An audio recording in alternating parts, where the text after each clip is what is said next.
दोस्तों नमस्कार, कैसे हैं आप सभी लोगों का बहुत बहुत स्वागत है। और जिस चीज़ का आपको बहुत समय से इंतजार था, जिसके लिए हम लगभग तैयारी कर रहे थे कि 10 मार्च को वो एग्जाम होगा, तो उस इंतजार की घड़ियां खत्म हुई है। देर रात नोटिफिकेशन जारी हो चुका है उत्तराखंड अधीनस्थ चयन आयोग के द्वारा। एलटी ग्रेड के लिए एलटी टीचर भर्ती का नोटिफिकेशन आपके समक्ष आ चुका है। बिल्कुल सही सुना आपने। तो अब जल्दी से तैयारी में लग जाना। लेकिन इस भर्ती के साथ साथ बहुत सारे क्वेश्चन हमारे माइंड में हैं कि भाई सिलेबस जो बदला है वो क्या है, क्या पैटर्न होगा, क्या हम एलिजिबल हैं कि नहीं है, अप्लाई कर सकते हैं कि नहीं कर सकते, किन किन चीजों में हम जाकर अप्लाई कर सकते हैं। ये बहुत सारे क्वेश्चन आपके माइंड में जरूर होंगे, तो एक एक क्वेश्चन का सेटिस्फेक्शन होगा। और लगातार आपके साथ जुड़ा हूं मैं, और हमारा चैनल आपके साथ हमेशा जुड़ा है। तो पहले छोटी छोटी बातें जान लेते हैं। नोटिफिकेशन 14 तारीख को रिलीज हो चुका है। अब हम बात करते हैं जो डेट्स हैं। सबसे पहले हम डेट्स के बारे में बात करेंगे, क्योंकि डेट्स को जानना हमारे लिए बहुत जरूरी है। चलिए तो देख लेते हैं। हमारा है विज्ञापन के प्रकाशन की तिथि 14 तारीख है। ऑनलाइन आवेदन करना हो जाएगा 22 मार्च से स्टार्ट, 22 मार्च से स्टार्ट हो जाएगा। और ऑनलाइन आवेदन करने की अंतिम तिथि 12 अप्रैल होगी। 20 दिन मिलेंगे आपको अप्लाई करने के। इसके बाद ऑनलाइन आवेदन पत्र में संशोधित करने की तिथि, हो सकता है आपसे फॉर्म में कुछ गलतियां हो गई हों या फिर आप कुछ और चेंज करना चाहते हो, तो वो 16 से 18 अप्रैल आपको 3 दिन का टाइम मिलेगा। और लिखित प्रतियोगिता परीक्षा की अनुमानित तिथि जुलाई 2024 है। हालांकि अभी कोई स्पेसिफिक डेट नहीं है, लेकिन हमारा मानना है कि ये फर्स्ट वीक में या सेकंड वीक तक अब मान के चले हो जाएगी। लेकिन अब इसके बाद हम बात करते हैं आगे की, क्योंकि मैं इंपॉर्टेंट पॉइंट पढ़ूंगा, ज्यादा आपके पास नहीं करूंगा, ज्यादा बातें फालतू की। जो काम की बातें उन्हीं पर चर्चा होगी। तो टोटल मिलाकर के भर्ती कहां पर है तो आप सभी जानते हैं, SC.uk.gov.in पर। और पद कितने हैं अगर हम बात सहायक अध्यापक एलटी के लिए 786 रिक्त पद आपको दिए गए हैं। और कुमाऊं मंडल में भी इतने ही हैं, 758। दोनों को मिलाएं तो 1544 रिक्त पद आपके साथ हैं। तो भर्ती काफी अच्छी है और आपके पास पूरा मौका है। और अभी आगे बहुत सारी चीजें आपको ऐसी पता लगेंगी जिन्हें सुनकर आप खुश हो जाएंगे। और पेपर क्या होगा, ऑब्जेक्टिव टाइप होगा, ऑफलाइन पेपर होगा, बुकलेट आपको मिलेगी। आप इन बातों को ऑलरेडी जानते हैं, ठीक है ना। तो अब यहां से हम थोड़ा सा आगे बढ़ जाते हैं और बात करते हैं टोटल वैकेंसीज। देखिए ये जो है ना गढ़वाल की वैकेंसीज है, सीधी भर्ती 60% सीधी भर्ती। और जो शाखा के लिए है, इसमें अगर हम बात करें आपसे, देखो सहायक में ज्यादा, मैंने कहा ना ये आप खुद पढ़ सकते हैं। तो हम सीधी बात करेंगे, हिंदी के लिए हमारे पास 93 टोटल वैकेंसीज होंगी। इसके साथ साथ अगर हम बात करेंगे अंग्रेजी के लिए हमारे पास 81 है। सहायक संस्कृत के लिए 7 है। और गणित के लिए हमारे पास 60 भर्ती हैं। इसके बाद हम बात करेंगे विज्ञान में, तो सहायक अध्यापक विज्ञान की बात करता हूं तो 112 वैकेंसी, काफी अच्छी हैं। सहायक सामान्य, सामान्य मीन जिनको आप एसएसटी बोलते हैं, सामान्य का मतलब क्या है, जो एसएसटी वाली वैकेंसीज है वो 93 हैं। व्यायाम के लिए 57, सहायक गृह विज्ञान के लिए सिर्फ 1, सहायक वाणिज्य कॉमर्स के लिए 10। इसके बाद हम बात करेंगे सहायक अध्यापक कला के लिए 102। टोटल मिलाकर 616 यहां पर भर्ती आपको मिलने वाली है। इसके बाद हम बात करेंगे महिला के लिए। देखिए दो चीजें हैं, भर्ती महिला शाखा, ये ऊपर पुरुष वाली बात थी, महिला की बात करते हैं। क्योंकि दो तरह से भर्ती आ रही है, पुरुष वर्ग और महिला वर्ग में। तो पुरुष वर्ग में केवल पुरुष अप्लाई कर सकते हैं। महिला वर्ग में अगर महिला चाहे तो वो पुरुष वर्ग में भी जाकर अप्लाई कर सकती हैं, ठीक है ना। जैसे हम बात करते हैं यहां पर, तो यहां पर देखिए सहायक हिंदी में 9 भर्ती हैं, महिला में, अंग्रेजी में 9 है। मान लिया कोई हिंदी में महिला अप्लाई करना चाहती हैं, ऊपर हमने देखा तो हिंदी में हमारे पास 80 वैकेंसी के कुछ आसपास थी, तो महिला वहां जाकर अप्लाई कर सकती है, नो प्रॉब्लम। लेकिन पुरुष पुरुष वर्ग में ही अप्लाई करेंगे। तो ये सहायक भर्ती महिलाओं के लिए स्पेशल रिजर्व है। जैसे 5 भर्ती तो 5 महिलाएं तो ज्यादा होंगी, तो आप जाकर अप्लाई दोनों में कर सकते हैं, नो प्रॉब्लम। इसके बाद हम बात करते हैं, ये भर्ती पूरी मैं आपको बता चुका हूं, इसमें मैं ज्यादा टाइम नहीं लूंगा आपका, क्योंकि मैं बहुत सारी और बातें जाननी है, ठीक है ना।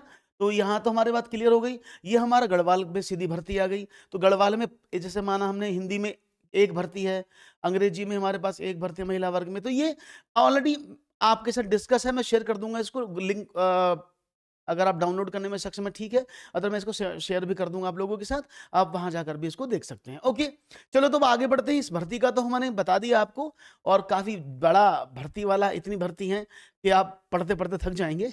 अब बात करते हैं, मैंने कहा ना पॉइंट मैंने बताया था, नोट कर लो, बहुत इंपॉर्टेंट पॉइंट है। अप्लाई करने से पहले आपको बहुत सारी चीजों के बारे में पता होना बहुत जरूरी है।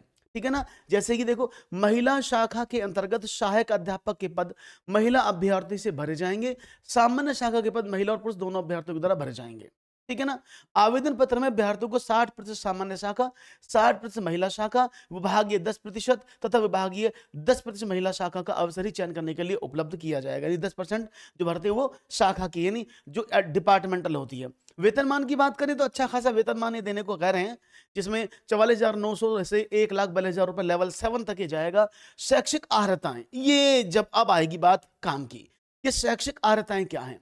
अगर मैं सामान्य की बात करता हूं, ध्यान समझिएगा, अगर मैं बात करता हूं सामान्य की, तो ये सामान्य का मतलब क्या है, जो एसएसटी वगैरह आप पढ़ते हैं, इसमें सबसे जरूरी क्या है, 4 सब्जेक्ट आपके पास होते हैं, जैसे हमेशा होता है, भूगोल, अर्थशास्त्र, राजनीतिक शास्त्र और इतिहास, यानी ज्योग्राफी, पॉलिटी, हिस्ट्री और इकोनॉमिक्स। ये 4 सब्जेक्ट में से कोई 2 सब्जेक्ट आपके पास होने चाहिए 2 वर्षों के साथ स्नातक, परंतु उक्त 2 विषयों में से एक विषय तृतीय वर्ष में तथा शेष एक विषय द्वितीय वर्ष में अनिवार्य रहा हो। अब बहुत सारे स्टूडेंट्स के साथ क्या होता है कि वो क्या करते हैं, भूगोल और राजनीतिक शास्त्र जो उन्होंने स्टार्ट कर दी पढ़ाई, पहले साल ये दोनों पढ़े, अगले साल आपने दोनों पढ़े, और लास्ट में जाकर कुछ छोड़ना पड़ जाता है कि अभी एक सब्जेक्ट छोड़ना है। तो अगर आप इनमें से कोई एक छोड़ देते हैं तो एक है तो आप कर सकते हैं। कई बार क्या होता है कि आप इन दोनों में से दूसरे साल में छोड़ देते हैं, या इन दोनों को तीसरे साल में छोड़ देते हैं, वो गलत है। तो कुल मिला के बात यह है कि फाइनल ईयर में आपके पास इन चारों में से कोई एक, और बाकी 2 सालों में फर्स्ट ईयर सेकंड ईयर में 2 सब्जेक्ट का कॉम्बिनेशन होना जरूरी है। दोनों है तो बहुत अच्छी बात है, ये बात समझ में आई। इसके साथ आपको एलटी डिप्लोमा या बीएड होना जरूरी है। आपको बता दें, बीएड होना जरूरी है या आपके पास एलटी डिप्लोमा होना जरूरी है, डीएलएड को यहां पर मौका नहीं है। एनसीईआरटी क्षेत्र में संस्थान में 4 वर्षीय इंटीग्रेटेड कोर्स, यानी बीए और बीएलएड बोलते हैं, इंटीग्रेटेड है, बीए और बीएड एक साथ होना, ठीक है। और सब्जेक्ट याद रखिएगा, आपके पास बीए बीएलएड में भी नागरिक शास्त्र इतिहास विषयों में से किसी 2 के साथ उत्तीर्ण की होनी चाहिए। 4 विषय में कोई ना कोई सब्जेक्ट आपके पास रहा हो, इसमें बीएड में भी, ठीक है। तो ये बात समझ में आ रही है। तो कॉम्बिनेशन बहुत ही इंपॉर्टेंट है आपको जानना। अब गणित की बात करते हैं तो गणित में भी वही है, सेम कंडीशन है कि गणित में आपको जब आप मैथमेटिक्स पढ़ते हैं, बीएससी करते हैं, तो फिजिक्स केमिस्ट्री मैथ से करते हैं, कोई फिजिक्स मैथ्स और बायो को अन्य सब्जेक्ट से कर लेते हैं। तो यहां पर हम बात करते हैं तो विद्यालय में दोनों विषयों का होना जरूरी है, गणित और भौतिकी का पहले 2 सालों में, और अंतिम वर्ष में गणित का होना आपके पास जरूरी है, ठीक है ना। तो देखो, भौतिक विज्ञान विषय प्रथम 2 वर्षों में गणित तथा भौतिक विज्ञान विषय में होना अनिवार्य है, तृतीय वर्ष में गणित अथवा फिजिक्स का होना जरूरी है, ठीक है ना। ये बात समझ में आई। और वही आपके पास डीएलएड बीएड और पेपर 2 का, यानी पेपर 2 का यूटेट या सीटेट आपका क्वालिफाइड होना चाहिए। विज्ञान की बात करते हैं, सेम कंडीशन विज्ञान में है। तो अगर विधि स्थापित विश्वविद्यालय से 1 रसायन विज्ञान, जंतु और 3 वनस्पति विज्ञान के साथ स्नातक की उपाधि की होनी चाहिए। किसी भी जगह से बीएड या एलटी का डिप्लोमा होना चाहिए।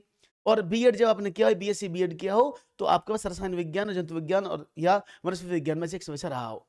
बात करते हैं हिंदी भाषा की, तो विधि द्वारा हिंदी में बहुत सारी प्रॉब्लम्स आती हैं, इसको समझ लेते हैं, क्योंकि संस्कृत का बड़ा इशू आ जाता है इसमें। समझ लेते हैं, ऐसा कुछ इशू तो नहीं है। इंटरमीडिएट परीक्षा अथवा समकक्ष संस्कृत विषय के साथ उत्तीर्ण हो, यानी आपके पास इंटर में संस्कृत विषय होना चाहिए। अभ्यर्थी के पास इंटर पर स्तर न रहा हो तो स्नातक स्तर पर संस्कृत एक विषय के रूप में अनिवार्य हो। अगर बालक ने संस्कृत इंटर में नहीं पढ़ी तो ग्रेजुएशन में बीए में आपके पास एक विषय संस्कृत रहा हो। किसी राज्य की सरकार द्वारा मान्यत बीएड की डिग्री हो या डिप्लोमा हो। एनसीईआरटी क्षेत्र में शिक्षा संस्थान से 4 वर्षीय इंटीग्रेटेड कोर्स, वही बीएड बीएलएड होना चाहिए, ये आपको नॉर्मली पता है। तो हिंदी में संस्कृत होना जरूरी है, किस में समझ गए ना जी। तो ये बहुत अच्छी बात आपको समझ में आ रही है सारी बातें। ऐसे हम बात संस्कृत की बात करते हैं, संस्कृत में भी सेम है कि भाई आपके पास डिप्लोमा रहा हो, हिंदी विषय उत्तीर्ण की हो, इंटर स्तर पर हिंदी विषय ना रहा हो तो स्नातक स्तर पर उसके पास हिंदी विषय संस्कृत से करा है तो हिंदी विषय होना बहुत जरूरी है। तो संस्कृत और हिंदी का कॉम्बिनेशन है। हालांकि मैं इसके लिए अलग से एक वीडियो बना दूंगा जिसमें हम सिर्फ बात करेंगे किस पर, कॉम्बिनेशन पर, सारे विषयों के बारे में कॉम्बिनेशन पर चर्चा करेंगे। तो इसके लिए दूसरा वीडियो में दूंगा, क्योंकि इसको वीडियो बहुत बड़ा हो जाएगा, तो कॉम्बिनेशन का अलग से लगा देते हैं एक वीडियो। इसकी हम बात करते हैं कि भाई ये क्या है। 4 मार्च 2016 के शासनादेश के अनुसार यूटेट पेपर 2 या सीटेट पेपर 2 की परीक्षा पास की। मैंने आपको पहले भी बताया था कि इन दोनों में से दोनों, अब हुआ क्या, अब तक का जो रूल है उसके अकॉर्डिंग अनुसूचित जाति जो एससी के लोग हैं उनके लिए 60 नंबर आने चाहिए, भूतपूर्व सैनिक 75, स्वयं से 75, दिव्यांग 75, 60, अन्य 60। तो ये क्या है, ये श्रेणी दी है। इस श्रेणी जैसे यहाँ पर देखें 60 नंबर होना जरूरी है, 75 75 75 60 60, तो ये मार्क्स दिए हैं। जनरल जो है उनके लिए 90 मार्क्स, 75 75 75 90 और 90, 60% तक के मार्क्स को लिया गया है। तो अगर आपके पास मार्क्स हैं, यानी आप यूटेट क्वालिफाइड हैं और आप जनरल में हैं, तो आपके 90 मार्क्स होने जरूरी हैं, ऐसा इन्होंने कहा है, क्योंकि सीटेट तो तभी होता है ना 90 पर। ठीक है, तो ये बात क्लियर हुई। विभागीय भर्ती पे हम बात करनी नहीं करेंगे। बात ये है, ये सबसे काम की बात है भाई, इसके लिए तो आपको बहुत ज्यादा दिमाग लगाना पड़ेगा। मैं इस पे बाद में चर्चा भी करूंगा। कुल मिलाकर जो पेपर का पैटर्न होने वाला है वो है आपके लिए 100 अंकों की वस्तुनिष्ठ परीक्षा बहुविकल्पीय होगी, जिसमें ऑब्जेक्ट टाइप क्वेश्चंस आएंगे। 2 घंटे की एक प्रतियोगी परीक्षा होगी, जिसमें पद की शैक्षिक अर्हता के अनुसार निम्नलिखित 2 भाग होंगे, भाग 1 और भाग 2। भाग ए में हालांकि ये पहले भी चर्चा चल रही थी कि सिलेबस बदलेगा कि नहीं बदलेगा, या सिलेबस में पैटर्न में चेंज होगा, एक नोटिफिकेशन भी बीच में आया था, लेकिन हम तब तक नहीं मान सकते किसी को जब हमारे पास प्रूफ ना हो। अब हमारे पास ऑथेंटिक हो चुका है कि भाई ये हमारे पास हमें करना है। तो इसमें क्या है, शैक्षिक अभिवृत्ति यानी आपको रीजनिंग, ये कोई पैडागोगी, इसको बोलते हैं टीचिंग पैडागोगी, जो हमारे लगातार लगभग 100-150 वीडियो हम पढ़ा चुके हैं पैडागोगी के, वो तर्क शक्ति परीक्षण रीजनिंग 2 पार्ट में होगी, मैं आगे बताऊंगा आपको, और सामान्य ज्ञान, उत्तराखंड का ज्ञान और भारत में जितने भी राज्य हैं उनके बारे में जानकारी। ये 50 अंक का पेपर होगा। इसके साथ भाग 2 में जिस विषय में सहायक अध्यापक के पद के लिए आवेदन किया जा रहा है उस विषय की दक्षता के लिए 50 नंबर का पेपर अलग से होगा। ठीक है, तो 50 नंबर, अब आपको पेपर पास करना आसान हो जाएगा। हालांकि पैटर्न में बहुत ज्यादा बदलाव हुआ है, क्योंकि पहले तो सिर्फ क्या था कि 30 नंबर की पेडागोगी और 70 नंबर का सब्जेक्टिव, तो आराम से हम 100 नंबर में काम चला रहे थे। लेकिन अभी इन्होंने क्या किया कि बच्चे को रीजनिंग भी आनी चाहिए, उसे सामान्य ज्ञान भी की नॉलेज होनी चाहिए, साथ में उसको टीचिंग एप्टीट्यूड भी हो, तो इसको 50 नंबर में कर दिया। वही है, अगर देखें तो 30 नंबर की पेडागोगी, 10 नंबर का परीक्षण, 10 नंबर का ज्ञान, 50 नंबर हो गए, पर इसमें कम हो गया सब्जेक्टिव नॉलेज में। तो कहीं ना कहीं आपके लिए मौका अच्छा है। अब ये अर्हताएं क्या हैं, कि प्रतियोगी परीक्षा, ये अभी जरूरी नहीं है इनकी अर्हताओं के बारे में, ये हम बाद में बताएंगे, जब इसकी जानकारी आपको देंगे बाद में, जब आप पेपर करने जाएंगे। ठीक है ना, तो यहां पर इसकी जरूरत नहीं है। आयु 21 वर्ष से 42 वर्ष होनी चाहिए, और उत्तराखंड के निवासियों के लिए जो छूट है वो जारी है, जैसे कि उनकी नियमावली में कहा गया है। तो यहां पर अगर हम बात करते हैं तो न्यूनतम 21 वर्ष है और अधिकतम 42 वर्ष से नहीं है, और 1 जुलाई पर यह गणना होगी। 1 जुलाई 2024 को आपकी उम्र 21 से 42 वर्ष के बीच में होनी चाहिए, ये जरूरी है।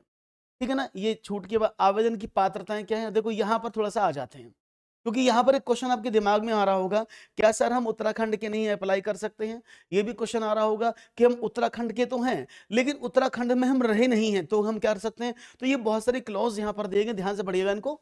अप्लाई करने से पहले बहुत जरूरी है, उत्तराखंड में क्या है, अभ्यर्थी का उत्तराखंड राज्य में स्थित किसी सेवा योजन कार्यालय में आवेदन पत्र प्राप्ति की अंतिम तिथि में उसका पंजीकरण हुआ हो, यानी वो पंजीकृत हो उत्तराखंड में।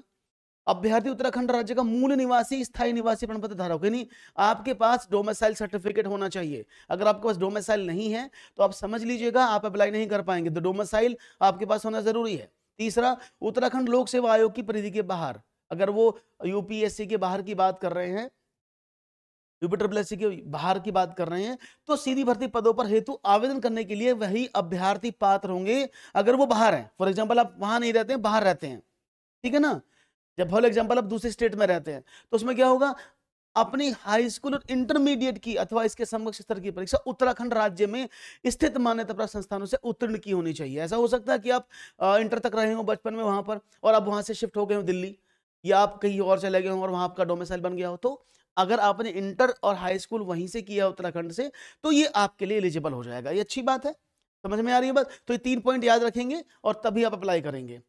तो ये बहुत इंपॉर्टेंट पॉइंट हैं जिनके बारे में आपको चर्चा जाननी चाहिए। अब बात करेंगे थोड़ा सा आगे और सिलेबस पर डिस्कशन करने की कोशिश करेंगे, और यहां पर हम आते हैं उत्तराखंड, देखो यहां पर आ जाते हैं थोड़ा सा, ओके,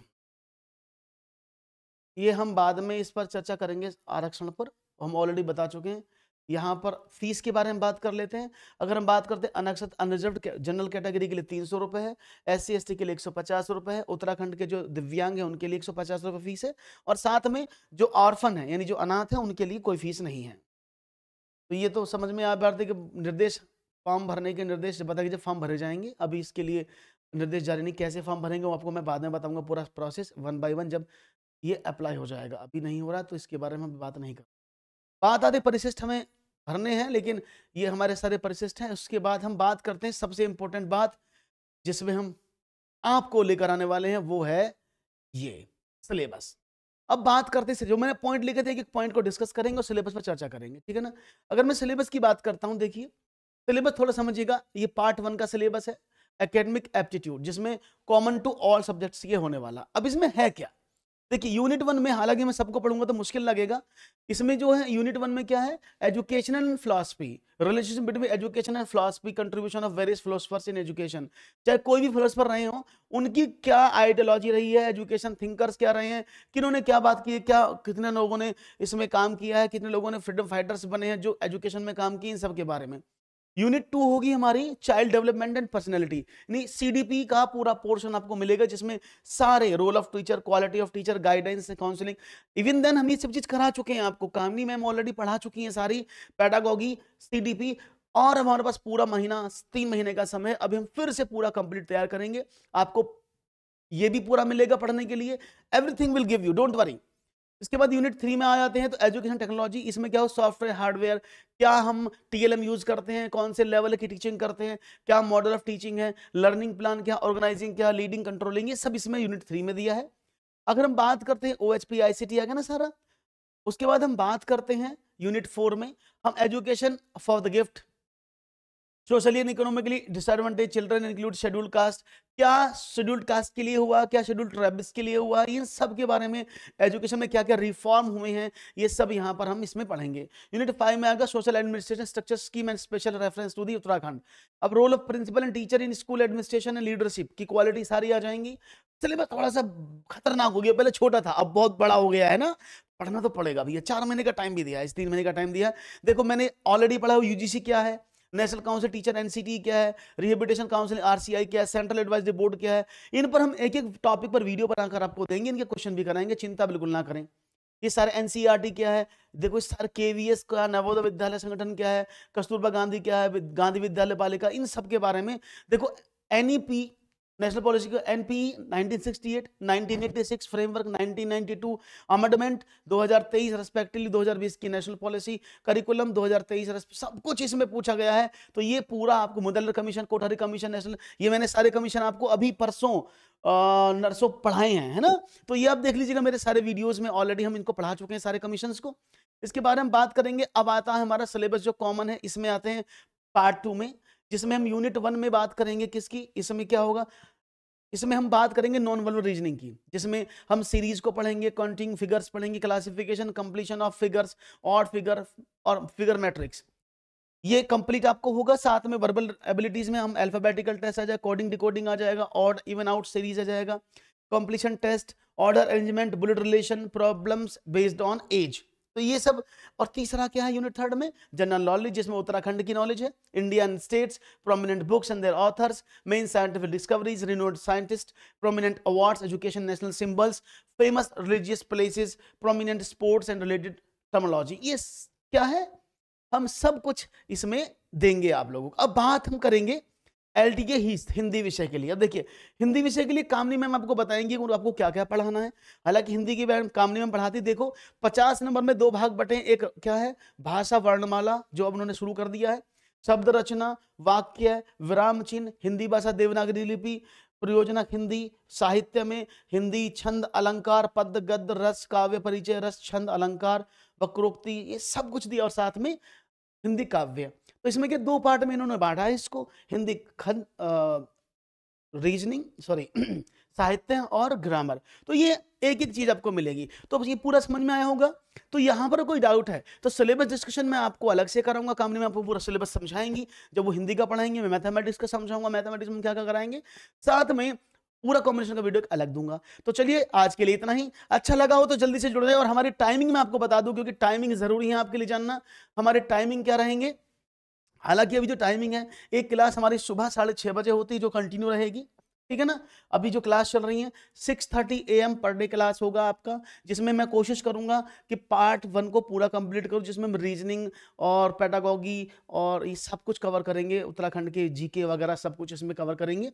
इसके बाद दूसरा क्लास होता है आपका 9:30 पर, जो कामनी मैम आपको पढ़ाती है हिंदी लिटरेचर। उसके बाद 11:30 पर आपको एक सब्जेक्ट होता है जिसमें मैडम पढ़ाती हैं आपको हिंदी की ग्रामर। इन दोनों पेपर एक साथ चलेंगे।